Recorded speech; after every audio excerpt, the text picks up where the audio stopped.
Hello everyone, welcome back to another quick tutorial. In this video, we will see how to download the 1688 app on iPhone. So let's get into it. First, open the App Store on your iPhone. This is where you'll find the 1688 app. Next, tap on the search bar and type in 1688. In the search results, look for the app with the name the 1688 app and tap on it. This is the official 1688 app. Next, tap on the Get button to download the app on your mobile device.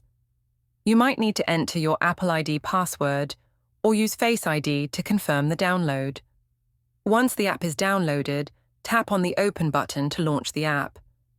You can now start exploring and sourcing products directly from your iPhone.